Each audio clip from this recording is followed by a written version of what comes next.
Olá pessoal, sejam bem-vindos. Eu sou Ana Luísa Martins, sou psicóloga, mestre em psicologia e também aprovada em primeiro lugar pelo concurso da UF para Psicologia Organizacional desse ano de 2019. Bom, antes de eu fazer o meu concurso da UF, que foi o meu resultado mais expressivo, na minha carreira de concurseira, eu passei por algum percurso aí, Eu fiz outras provas, eu cheguei a ser aprovada também no concurso para a Prefeitura de Maricá, mas antes disso eu tive resultados não tão bons assim ao longo da minha história e fui aprendendo a estudar, Porque a gente sabe que estudar para concurso exige disciplina, exige foco, mas muitas vezes a gente não se dá conta de que não basta estudar, a gente precisa estudar certo. E para isso existem muitas estratégias. Então, muitas vezes, conversando com outros colegas, eu fui construindo as minhas estratégias e hoje eu estou aqui no Estudo Dirigido como mentora desse projeto, que é o Como Se Preparar para Concursos Públicos, para poder passar um pouquinho para vocês sobre essas estratégias, para a gente poder aprender sobre isso e para cada vez mais a gente alcançar melhores resultados e a nossa tão sonhada aprovação, Então vamos lá, vamos começar.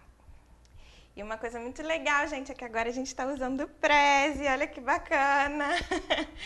Então, a primeira coisa é a grande pergunta, Por que estudar para concursos públicos, O que é que tem de tão especial nisso? Bom, a gente sabe que o serviço público ele tem muitos benefícios, Então, assim, socialmente existem coisas que a gente já sabe, que a gente escuta por aí. Então, a gente sabe da estabilidade, que até segunda ordem a gente ainda tem no serviço público. O direito a licenças, que é algo tão importante, que muitas vezes não é respeitado na iniciativa privada, pessoal? A gente tem o direito de ficar doente sem se sentir preocupado, a gente pode tirar licenças maternidade, licença para cuidar dos nossos dependentes. Os feriados e as nossas férias, eles são respeitados. Não acontece isso, que também acontece muito na iniciativa privada, de a gente precisar varar nossas férias, feriados, por conta de trabalho que está ali esperando por nós para ser feito. No serviço público, essas questões elas são respeitadas.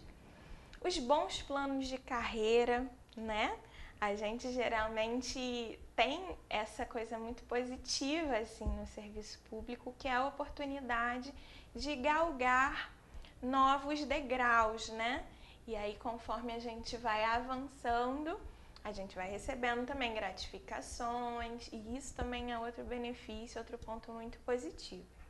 Os salários iniciais, que são justos de um modo geral, a gente sabe que existem algumas exceções, Alguns concursos de psicologia, inclusive, oferecem uma remuneração que não é tão legal, mas eles são exceção.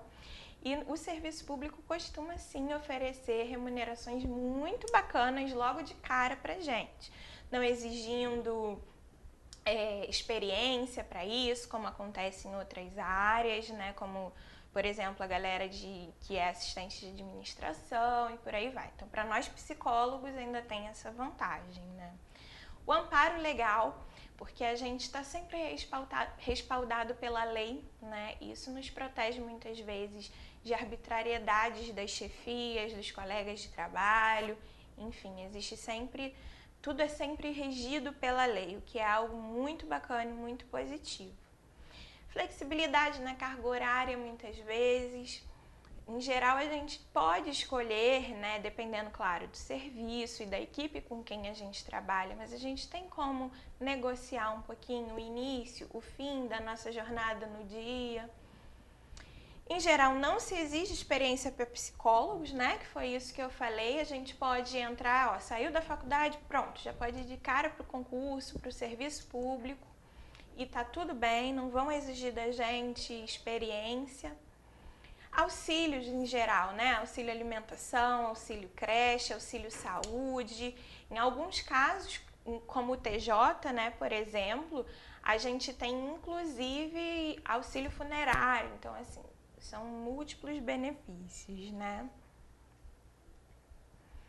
Bom, um aspecto muito importante, depois da gente pensar, né, nos benefícios, no lado bom do serviço público, é a gente pensar, transformar tudo isso em motivação.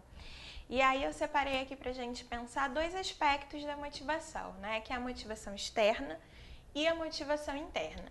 E ninguém melhor do que nós psicólogos para pensarmos sobre isso, né? Então, assim, em primeiro lugar, queria falar um pouquinho sobre a motivação externa, que não é lá uma coisa de outro mundo. A gente sabe que existe um certo status, né, na nossa sociedade. Quando você diz, eu sou servidor público, a galera já te enxerga assim com outros olhos, né? Então, o imaginário social valoriza a gente. Apesar também de entender muitas vezes que a gente não trabalha, que a gente é marajá, mas muita gente respeita a gente por isso, né? Quando a gente fala que é servidor, isso é muito bacana. A facilidade para obtenção de crédito, e aí créditos de forma geral, créditos imobiliários, créditos para o nosso cartão de crédito, pagamentos de dívidas, de um modo geral, é fácil para a gente obter por conta desse salário que a gente sabe que é estável, né? E aí, os aspectos da motivação interna. A gente sabe o quanto que é importante, porque não basta que a motivação venha de fora, né? Não basta que a sociedade reconheça e que, enfim, de certa forma motive a gente para isso. O mais importante, talvez, seja a nossa motivação interna. E aí eu queria perguntar para você, qual é a sua motivação interna? O que é que te leva a querer ser aprovado num concurso público, né? Então, eu queria fazer um exercício com você nesse momento. Pega aí agora uma caneta e um papel, separa aí. E aí você vai fazer o exercício de escrever para mim 3 coisas positivas que te motivam. O que é que você quer alcançar com o seu emprego lá na frente, com o seu cargo público? E aí, depois de escrever essas 3 coisas, você vai escrever do outro lado 3 coisas que te impedem hoje. As 3 maiores coisas que são os obstáculos para você alcançar a sua motivação, alcançar a sua disciplina, o seu foco, a persistência. E aí, depois de você escrever isso tudo, você vai comparar o que você escreveu primeiro como sua motivação e o que você escreveu como a sua dificuldade. E aí olha com carinho para isso que você escreveu, pensa com cuidado e avalia qual das 2 listas é aquela que pesa mais para você. E o que você pode fazer com a segunda lista para te ajudar a motivar mais internamente para você se manter estável e focado nos seus estudos. Bom, como nós sabemos, né, como psicólogos que somos, os sacrifícios se tornam mais suportáveis quando algo nos serve de combustível. Então, essa é a mensagem que eu quero deixar para vocês aqui nesse primeiro vídeo. Perguntar para você qual é o seu combustível. A gente se vê na próxima aula.